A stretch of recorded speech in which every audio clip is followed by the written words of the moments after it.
On March 7, 1944, at 0830 hours, Vice Admiral Jisaburo Ozawa stood on the bridge of the aircraft carrier Taiho, watching the morning sun rise over Linga Road's anchorage off Sumatra. The ship beneath his feet represented 32 months of labour, 16,000 tons of steel, and the entire remaining hope of the Imperial Japanese Navy. Taiho was the only purpose-built fleet carrier Japan had commissioned since the war began. One carrier, in 32 months. Ozawa had received intelligence reports 3 days earlier. The Americans had commissioned 17 new fleet carriers in that same period, 17. And they had stopped counting the smaller ones. The numbers made no sense. They violated everything Ozawa understood about industrial capacity, shipyard limitations, and construction timelines. Japan had spent decades building the finest carrier force in the world. The Americans had supposedly started from nothing. Yet somehow, in less time than it took Japan to build one Taiho, American shipyards were launching new carriers every month. Ozawa knew what those numbers meant. They meant Japan had already lost the war. The shooting would continue for another 16 months.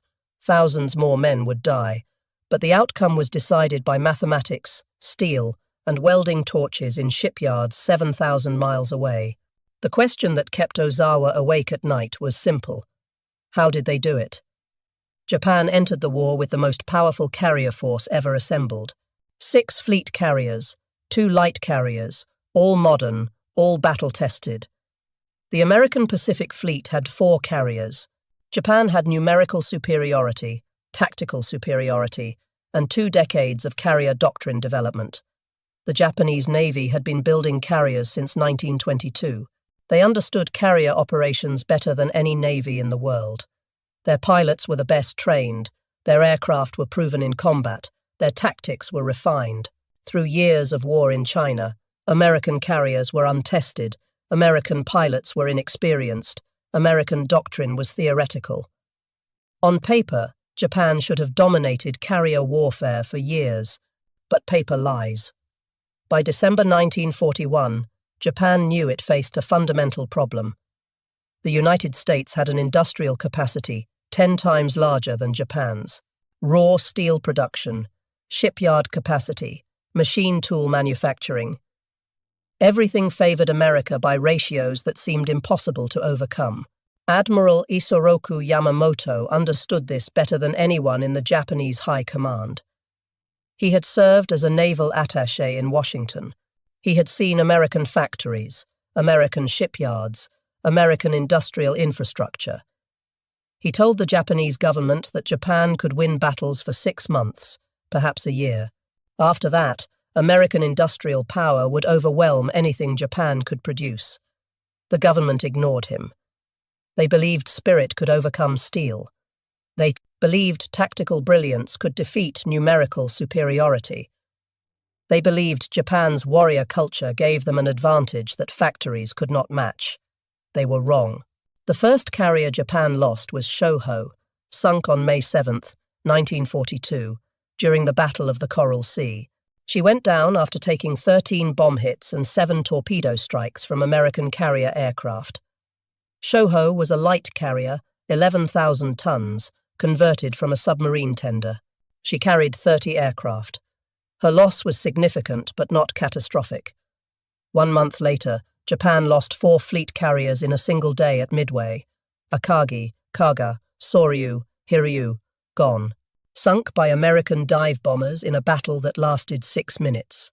Those 4 carriers represented 20 years of Japanese naval development, 40,000 tons of irreplaceable combat power, and 250 aircraft. The Japanese naval staff in Tokyo received the reports and immediately began calculating replacement timelines. Akagi had taken 4 years to build. Kaga had taken 6 years. Soryu took 3 years. Hiryu took 4 years. Average construction time, 4¼ years per fleet carrier. 4 ships lost. 17 years of construction time to replace them. Japan had 3 major shipyards capable of building fleet carriers: Yokosuka Naval Arsenal, Kure Naval Arsenal, and Kawasaki Shipyard in Kobe. All three were working at maximum capacity building destroyers, cruisers, submarines, and merchant ships to replace combat losses and support offensive operations. To replace 4 carriers would require dedicating all 3 yards to carrier construction exclusively for nearly 6 years. That meant no destroyers, no cruisers, no submarines, no merchant ships. Japan could not afford that. The war required everything. The naval staff made a decision. They would build 1 new fleet carrier, Taiho, which had been laid down before Pearl Harbor.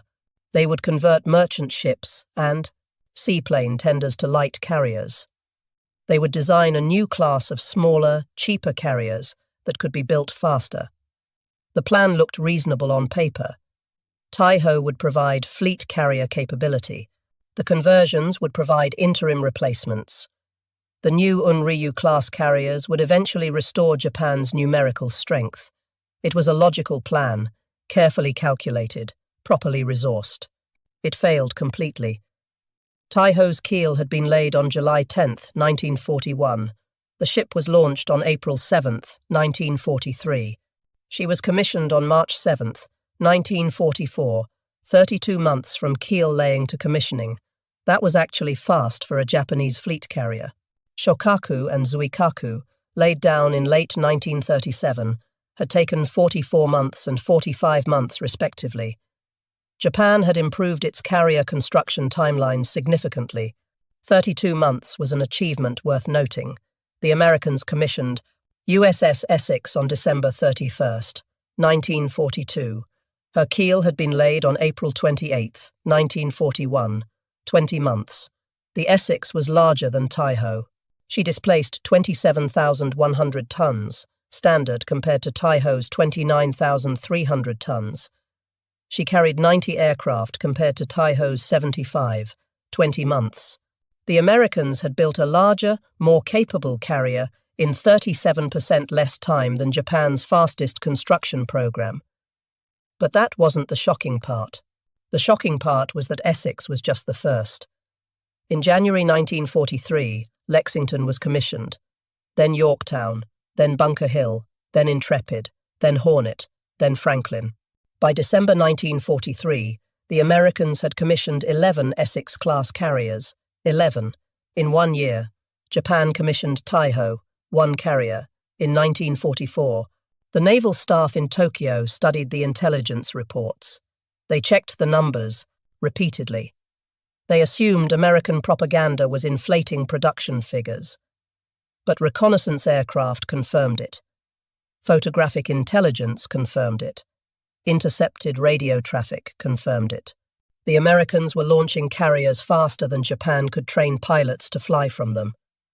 How? The answer started with a man named Henry Kaiser. Kaiser had never built a ship in his life before 1941. He was a construction engineer. He built dams, roads, bridges, the Hoover Dam, the Bonneville Dam, the Grand Coulee Dam, massive concrete structures that required moving mountains of material and coordinating thousands of workers. In 1941, the United States Maritime Commission needed cargo ships. Hundreds of cargo ships. Thousands of cargo ships. Ships to carry food, fuel, ammunition, tanks, aircraft, troops across the Atlantic and Pacific. Traditional shipyards said it would take 6 months to build a cargo ship. That was normal. That was how shipbuilding worked. You laid a keel, built up from the bottom, riveted steel plates together, installed engines, launched the hull, then spent months finishing the interior, 6 months per ship. The Maritime Commission needed 2,000 ships. That would take 1,000 years of shipyard capacity. Kaiser looked at the problem differently. He didn't see ships. He saw structures.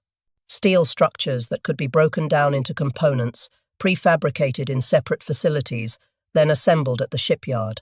Instead of building ships from the bottom up, one piece at a time, Kaiser proposed building ships from sections welded together. Traditional shipbuilders said it was impossible.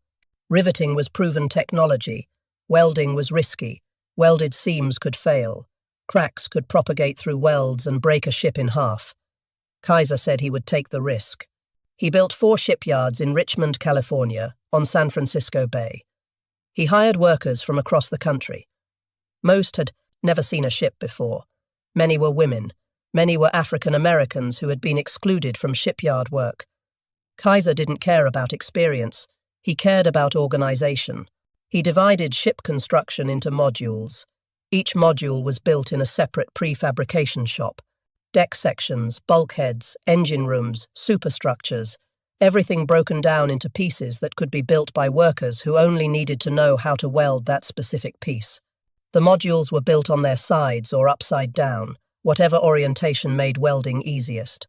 They were moved to the shipway with massive cranes, lowered into position, welded together. The first Liberty ship Kaiser built took 196 days. The 10th took 45 days.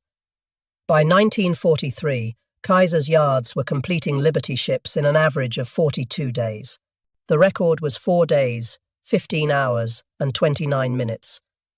The SS Robert E. Peary, built in November 1942 as a publicity stunt to demonstrate what was possible. 4 days, to build a ship. Traditional shipbuilders had said 6 months. The technique worked for cargo ships. Could it work for carriers? Kaiser proposed converting his methods to escort carrier production. Small carriers, built on merchant ship hulls, designed for convoy protection and ground support rather than fleet actions. The Navy was skeptical. Carriers were complex. They required specialized equipment, trained workers, years of expertise. Kaiser said, give him a chance. His Vancouver, Washington shipyard laid the keel for the escort carrier Casablanca on November 3, 1942.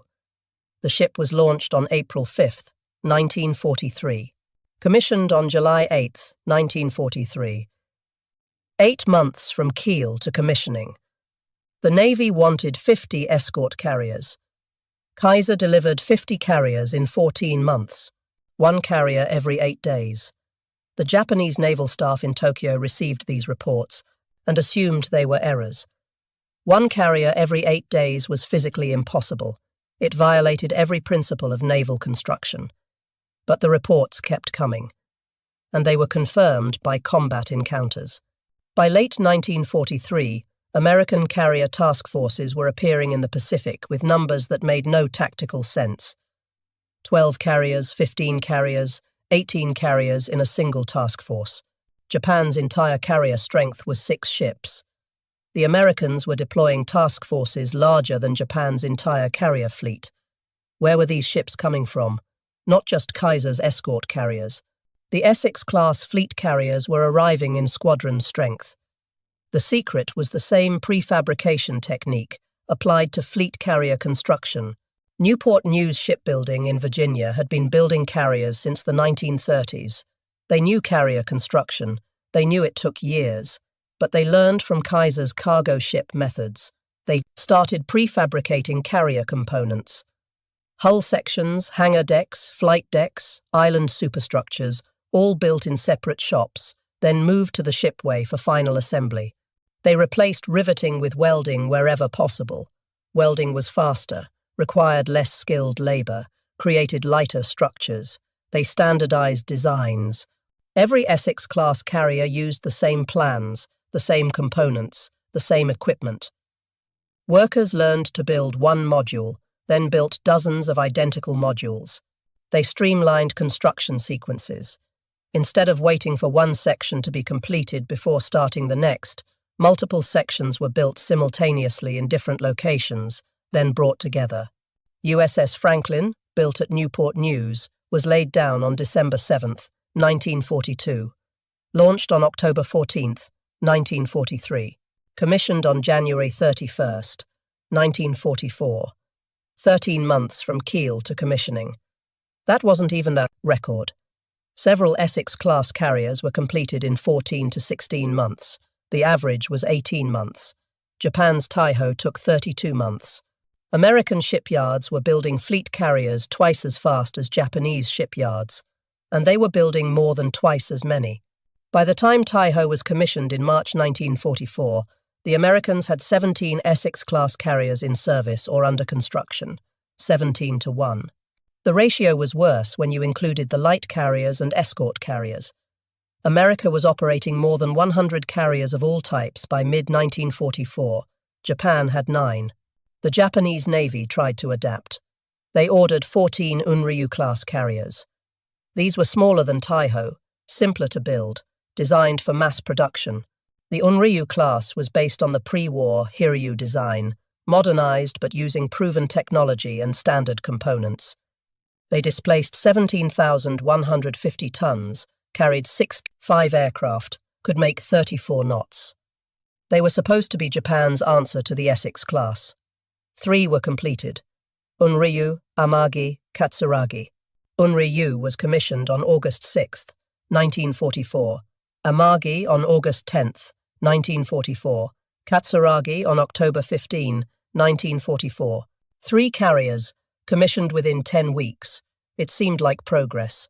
Japan was accelerating carrier production, except the Americans commissioned 9 Essex-class carriers in the same 10-week period.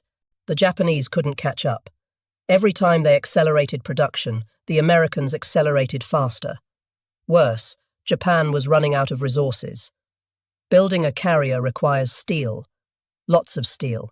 An Essex-class carrier contained approximately 27,000 tons of steel plate, structural steel, armor plate. The United States produced 60 million tons of steel in 1943, 80 million tons in 1944. Japan produced 8,004,000 tons in 1943, 6 million tons in 1944. The American steel industry was producing 10 times more steel than Japan's entire industrial capacity. That steel gap rippled through every aspect of naval construction. American shipyards had steel. They could build hulls, armor, machinery, everything they needed. If a section was damaged or incorrectly built, they scrapped it and built a new one. Japanese shipyards rationed steel. Every plate was precious. Mistakes had to be fixed, not replaced. Construction slowed because workers spent time repairing errors instead of moving forward. American shipyards had machine tools, lathes, drill presses, milling machines, all modern, all powered, capable of precision work at high speed. Japanese shipyards rationed machine tools. Many were old, worn out, breaking down. Replacement parts were scarce. Production slowed because machinery failed and workers waited for repairs.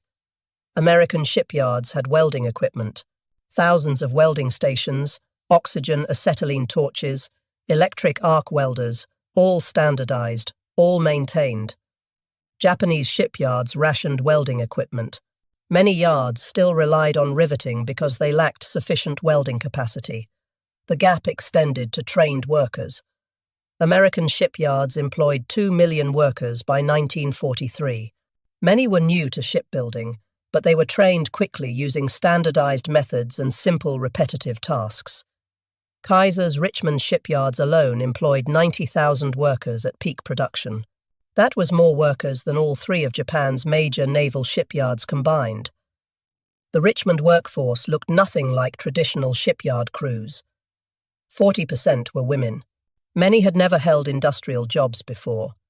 They were farm wives from the Midwest, teachers from rural towns, office workers from cities across America.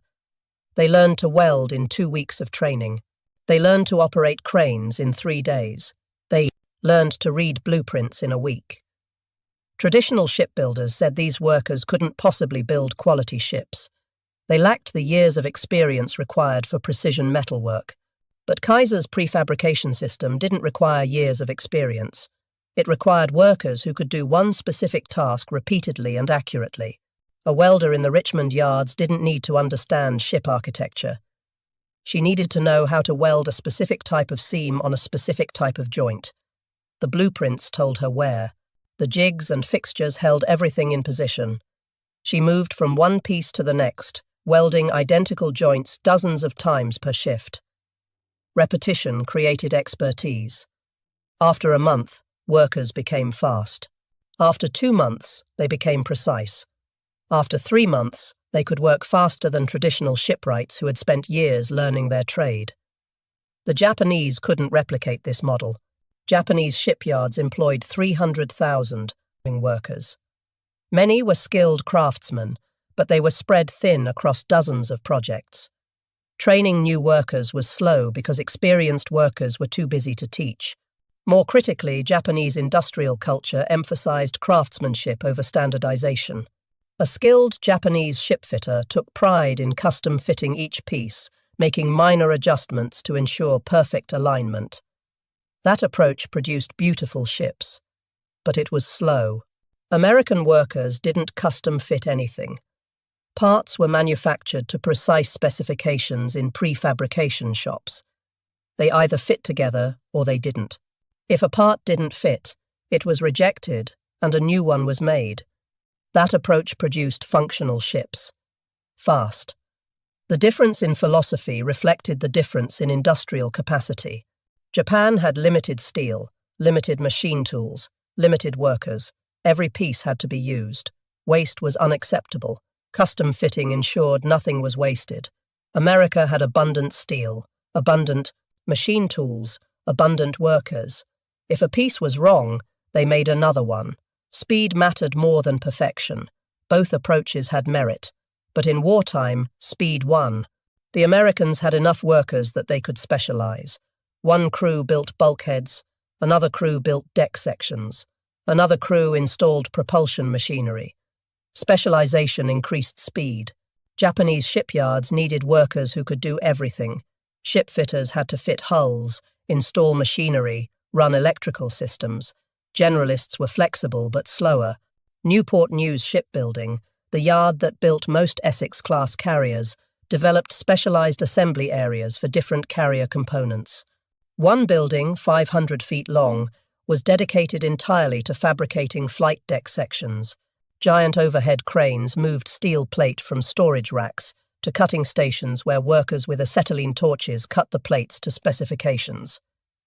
The cut plates moved to edge preparation stations where workers beveled the edges for welding, then to assembly jigs where the plates were aligned and tack welded together. Finally, to welding stations where teams of welders completed the permanent welds, working in sequence, each welder responsible for a specific section. A complete flight deck section, 120 feet long by 90 feet wide, took 8 days from raw steel to finished component. That same section, built using traditional methods with a single crew working in the shipway, would take 6 weeks. Another building fabricated elevator assemblies. Carrier elevators were complex mechanisms, hydraulically powered, capable of lifting 30-ton aircraft from the hangar deck to the flight deck in 30 seconds. Traditional shipyards installed elevators piece by piece in the carrier hull. It was difficult work in cramped spaces, requiring precise alignment and extensive testing. Newport News built entire elevator assemblies in a dedicated shop.